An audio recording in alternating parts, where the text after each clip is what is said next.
It's your one warning. Don't talk when it's not time to talk. There are seats at the front that we'll have you move to. Thank you. So today we're going to look at an application of the chain rule that is a little bit, might take a little bit to get our heads wrapped around. Some of you will pick it up right away. When I first learned it, I never got it. And so I just had to memorize, and sometimes I guessed wrong, and sometimes I guessed right. Yeah, I know. We'll get the door eventually. So to get us set up, I'd like you to work through these warm-up questions. So this entire page, we're going to assume that y is a function of x, and what would the derivative look like in each of these situations? So I'll give you a head start. Work through these questions, please. To record. There, it's recorded. Chain rule. Next question. So I said I'd give you a couple more minutes. So here we go. All right. So in questions 1 and 2, 1, obviously a chain rule. Number 2, gentlemen, are you with me? Thank you. Number 2, also a chain rule where the inside function was y. Here we have another chain rule. So help me out. If I do d out, what do I write? 2 g of x. So that's d out, and then we're going to do times d in, which is g prime of x. We could write dy dx, but again, because I have function notation, I can see what the independent variable is. So I'll just write it as g prime this time. Chain rule again. Good? Sorry, you're with me? Okay, good. So for this next one, what will d out be? 4 y cubed. And then in the in, dy dx. Okay, so again, it's a chain rule where we're assuming that y is some function that depends on x, just like this g of x function here depended on x. So we do the derivative the same way. Yep. Why would you use y prime since you're already using y? Because over here, I'm doing the derivative with respect to x, but if all I write down is 4y cubed times y prime, I don't know what the independent variable is. Maybe it's t, but I can't tell. So again, as I said earlier, there'll be times in your future where this will be perfectly acceptable. But for now, just to push the understanding, I'm going to require that we write it this way, which is a little painful, but it's going to be easy in the future to switch to this y prime if you're given the option. But if you're not given the option, it's harder to switch back to the dy dx if you're used to the y prime. Yep.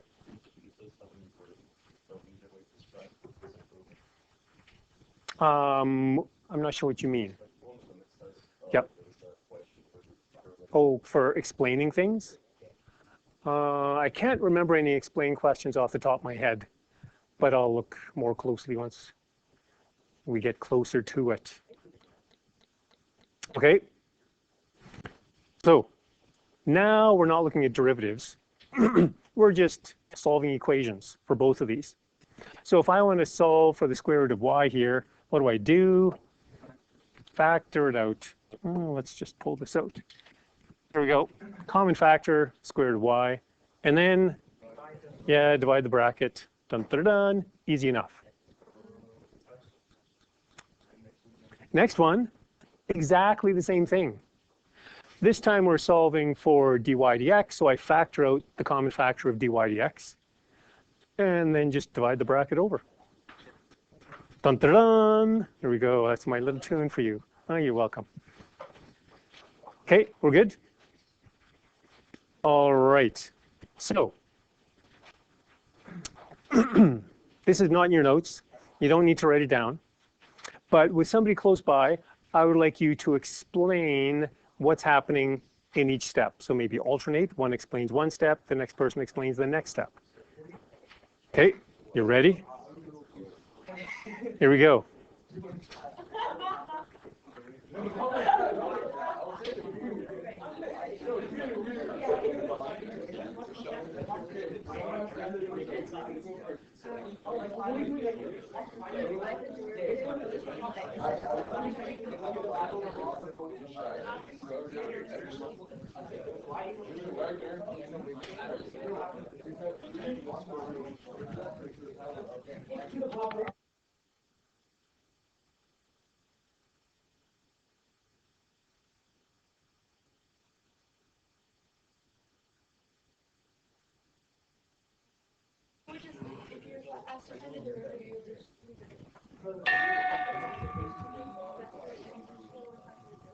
Any questions with that? Nope, you could explain it. You're good. You don't know what's happening? Oh. We're just going to take the derivative of each side. So we're doing the derivative with respect to x on the left side and derivative with respect to x on the right side. So we did the same mathematical operation on both sides. There we go. Next.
Any questions with this line?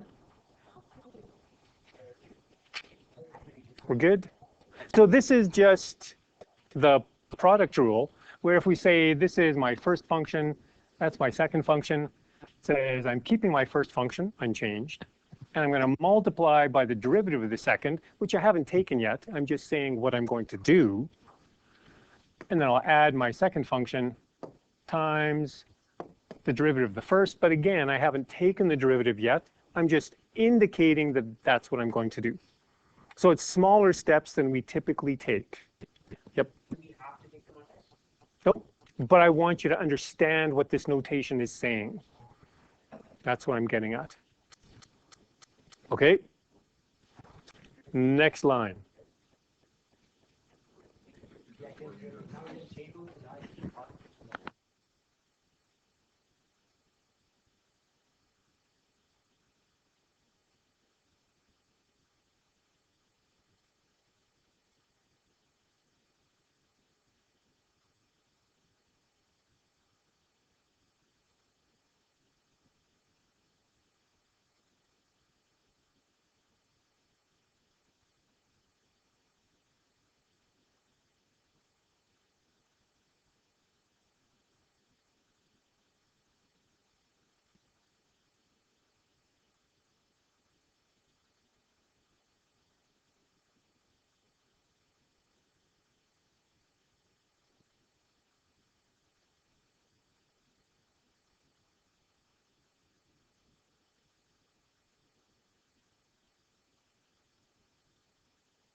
Any questions with this line?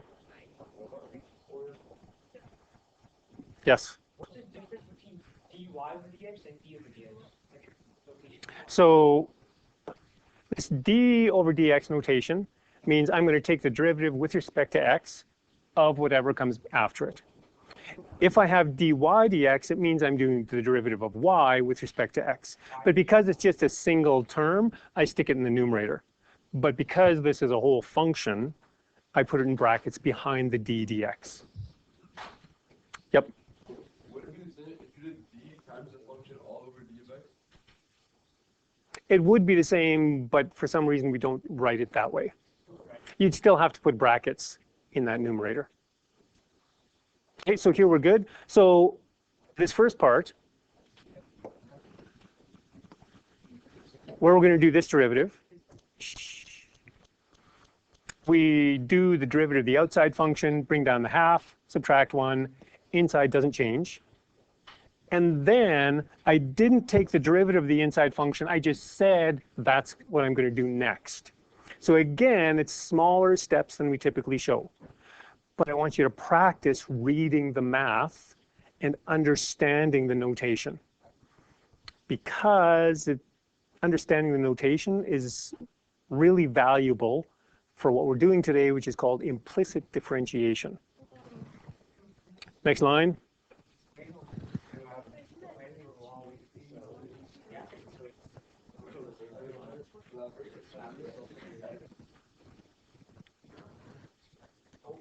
Next page.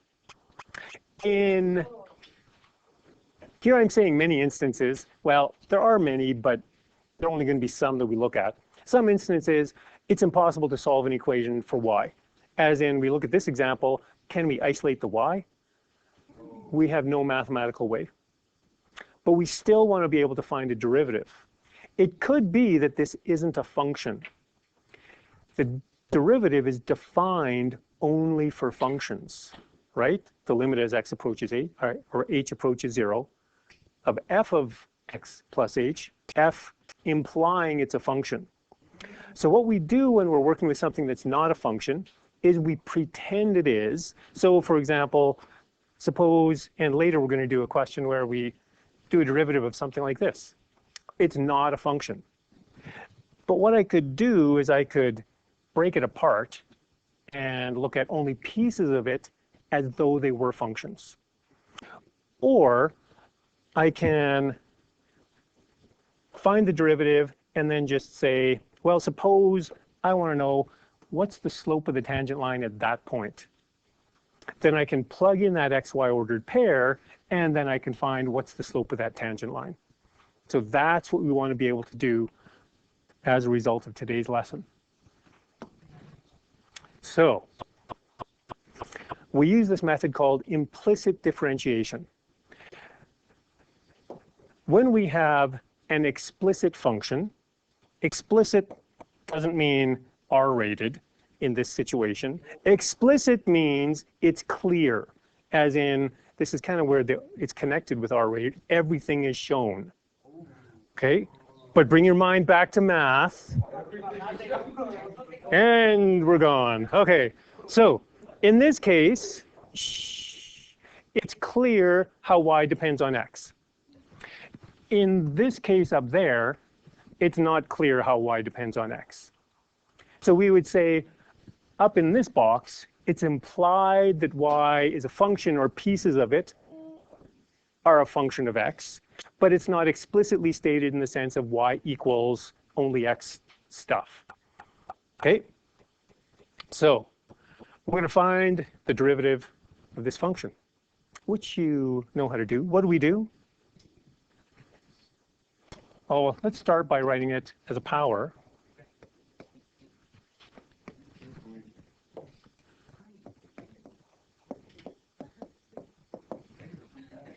dy dx is equal to negative x to the exponent negative 2. Suppose I did a chain rule and thought my outside function is something to the negative 1. I did the derivative. What's the inside function? x. So then I would multiply it by dx over dx. But we know the derivative of x with respect to x is just 1. So even though we could use the chain rule, it's a waste of time because we know the derivative of x with respect to x will be 1, so we just don't write in that part. And then because my original function didn't have exponents or negative exponents, so let's just say we know dy dx will equal -1 over x squared. So that would be the derivative of that function. Easy, power rule, section 2 of the chapter. Question 8. It's the same relationship, right? All I've done is I've multiplied the x over to the left side, but it's the same relationship between x and y. But we're going to pretend that we can't isolate the y, and we're going to take the derivative of this. So what we would do is I have the product of two things. And so I need the product rule, so I'll do my first function times the derivative of the second is dy dx. Because the derivative of y with respect to x, that is the derivative of the second function.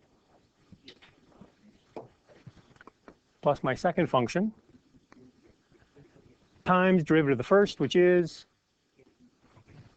yeah, we could write dx over dx. And derivative of 1 is equal to 0. Derivative of constant, always 0. And we know the dx is just a 1, so typically we won't write it in. So this is probably the last time that I imagine that I'm going to write it in. But we want to find what the derivative is, so we need to solve this equation for dy dx. So I have x times dy dx plus y equals 0. I'll subtract the y over. It's a funny looking y. There we go. Equals a negative y. And then divide by x.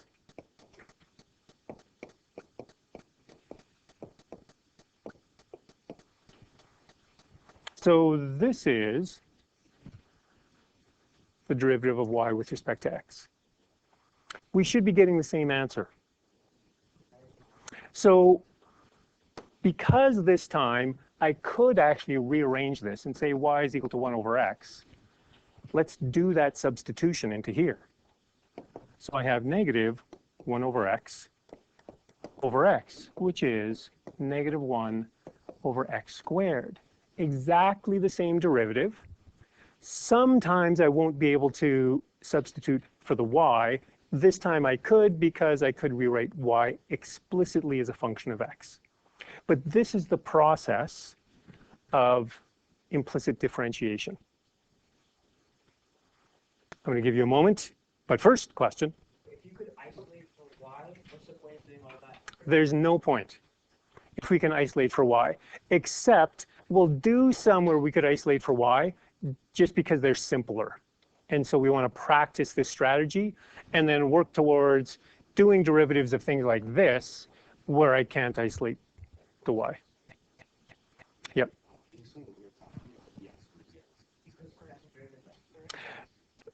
Yeah, so this is just like on the previous page where I said, I'm going to do the derivative of x with respect to x, as though I hadn't done it yet. But what is the derivative of x with respect to x? Just 1.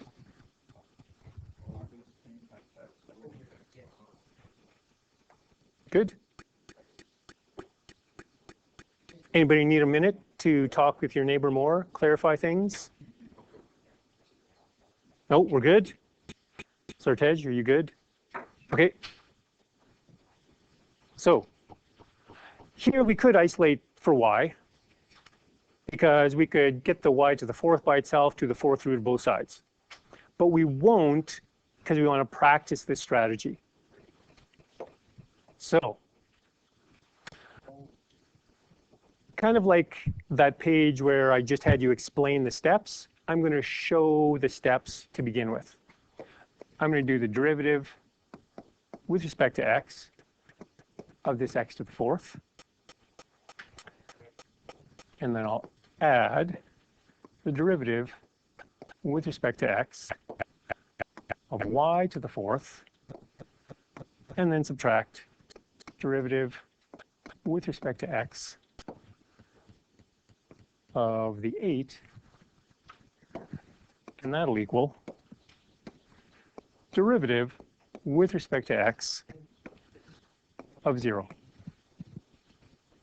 Okay, so at this point, I'm just saying I'm going to do the derivative of each term that's separated by addition, subtraction, or the equal sign. Sure, yeah. Why do you have brackets for the constant, not for the variable? Because I felt like it. Partly I felt like it, and partly because when you put a number beside something, especially if it's after the something, to show we're multiplying, we typically do brackets. As in, if I did x and 8 like this, the math convention is that we put brackets around this. Whereas if I do x and y, I typically don't put brackets. You don't need the brackets? Like, You don't really need the brackets. you want these marks at each. No. It's just kind of the math convention that I'm trying to stick with. Make it honest. Okay. So we're going to do the derivative of x to the fourth with respect to x, which is going to be 4x cubed. What's the language there, buddy? Appreciate the enthusiasm, but okay. Derivative of y to the fourth with respect to x, 4y cubed times dy dx. I have to do the chain rule because I have this y that is some function of x, but I don't know what that is. So I'm doing the chain rule. It's kind of like if I had g of x to the fourth. I'd bring the 4 down, subtract 1, keep the g of x, times the derivative of g of x. That's why I'm doing it with the y. I didn't do it with the x because I already know dx is equal to 1. But because I'm doing the derivative with respect to x, whenever I'm doing the derivative of something that doesn't have an x, I'm going to think chain rule. Derivative of 8 with respect to x is 0, and derivative of 0, also 0.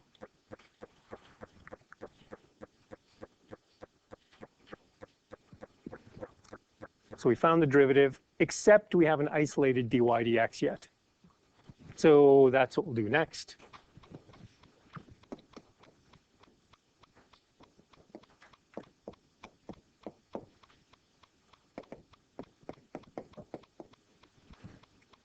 And because of the chain rule, we typically put the dy dx after the function we're taking the derivative of.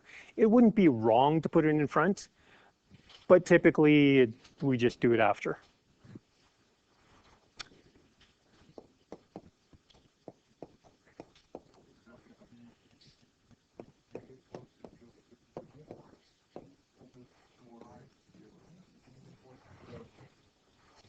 There's my derivative.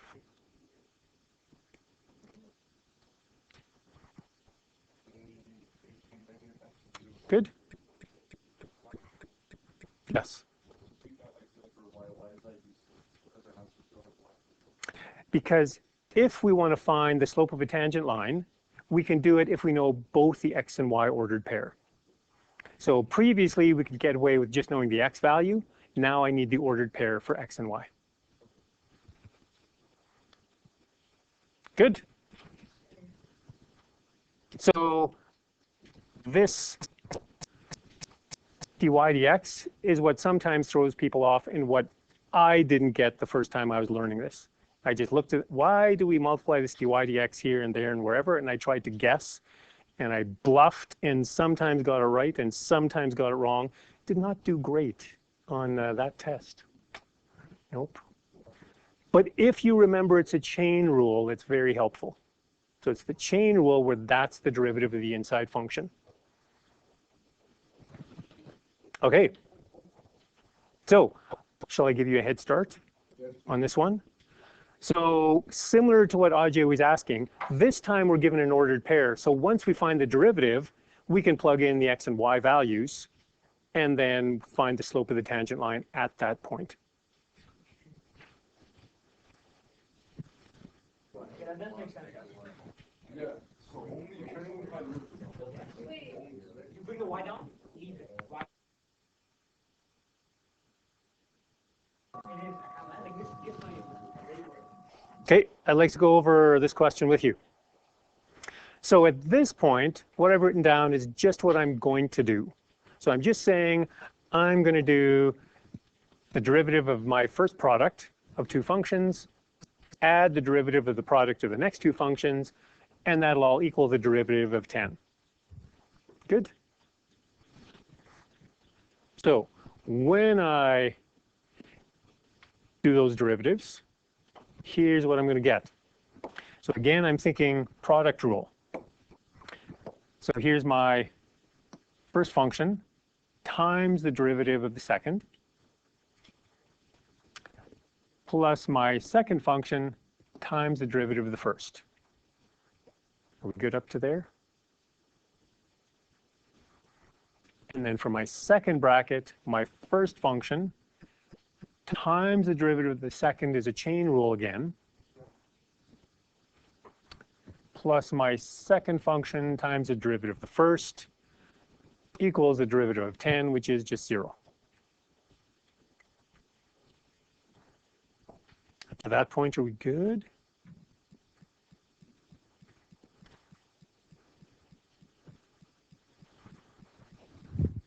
All right. So now, any term that doesn't have a dy dx, I'm going to take to the other side of the equation. So for example, that doesn't have a dy dx, that doesn't have a dy dx, so both of those got subtracted to go to the right side of the equation. Ajay, do you have a question? Okay. What do we do next? Yep, factor out the dy dx. And again, it's just habit for me to factor it out to the back rather than the front. Usually we factor common factors in front of a bracket, but again, dy dx's, typically we put them at the end, so I just have this habit. So I just keep doing it. It wouldn't be wrong to have it in front. And then we'll divide the bracket over to the other side.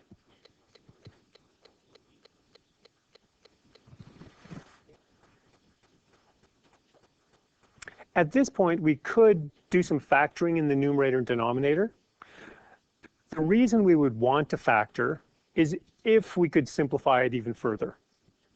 But if you just kind of look ahead to think about what's going to happen if I factor, so here I'd factor a y out in the numerator, and I'd be left with a 3x squared plus y squareds. And here I'd factor out x's, and I'd have a 3y squared plus x squared. There's not going to be a common factor. So I'm looking ahead to imagine what's going to happen when I factor. Can I reduce? And I'm saying I'm not going to be able to reduce, so what's the point? Okay. So we wanted to find the slope of a tangent line. So here's how we would write the notation now. Previously with this Leibniz's notation, we had this vertical line and then just x equals at the bottom here, but now it's an ordered pair. So we plug in both the x and the y to show that we're finding the derivative of y with respect to x at this point. In other words, what's the slope of this curve at the point 2, 1? And I'm getting negative 13/14. Ajay. Why do we chain ruling every time we have one? Because, so the question is, why are we chain ruling every time we have a y? Because we're assuming that y depends on x. So these dy dx's are like a change in y over change in x. And so I need a chain rule because I don't know how y depends on x. So I need to multiply by the derivative of y when I do the chain rule. Gobin. Okay, before we get to that, here, nope. Here's what the graph of this looks like, and it turns out it is actually a function. And what we did was we found the slope when x is 1 and y is 2. So that's this point over here, which we can't really see on the video. But at that point, we found it's close to -1, but not quite. All right.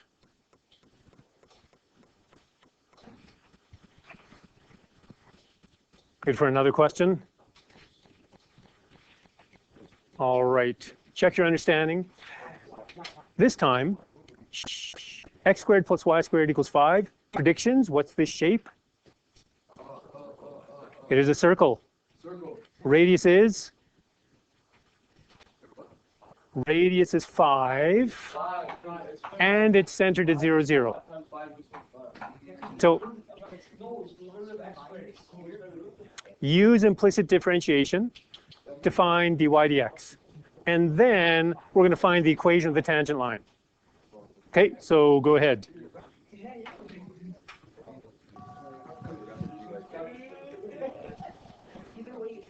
Can I have your attention, please? I'll go over this question, but before I go over this question, some of us are understanding kind of the whole notation thing better than others, which is normal. And I would say when I first attempted to learn this, I didn't understand it well. So I want to go through kind of another situation just to kind of parallel. So this is not this question, but suppose I had y equals x squared. Okay. And suppose I wanted to square root both sides. So I'd put a square root sign here, square root sign there.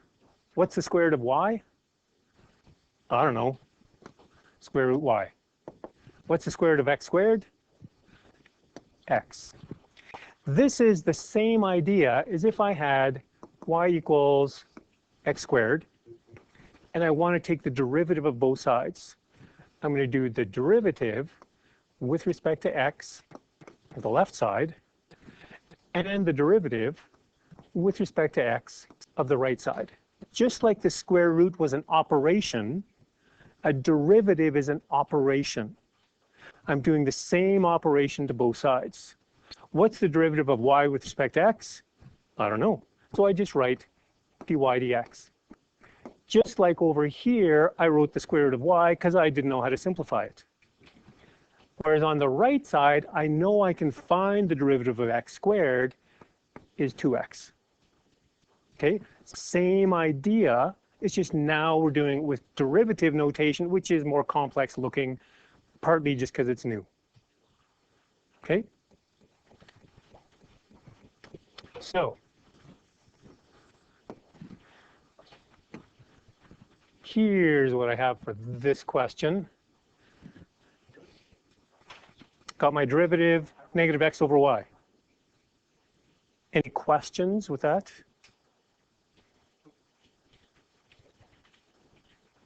Okay, then for number 12, in that derivative, we're going to plug in this xy ordered pair, and then use that slope of 4/3 to find the equation of the tangent line. Any questions with 12?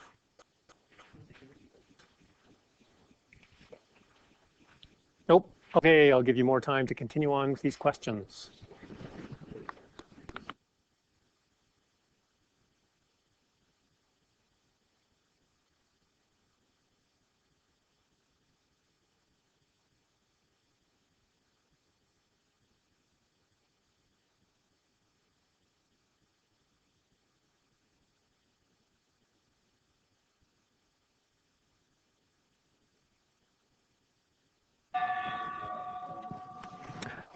My answer for number 13 is up. This question didn't ask us to simplify. So if you stopped at this point, that'd be okay. But not a bad idea to practice simplifying. So that's what I did to get to the blue answer in the red box.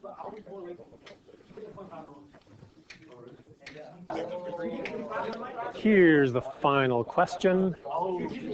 As my class leaves, I'll just pull out my work and you can take a look at it.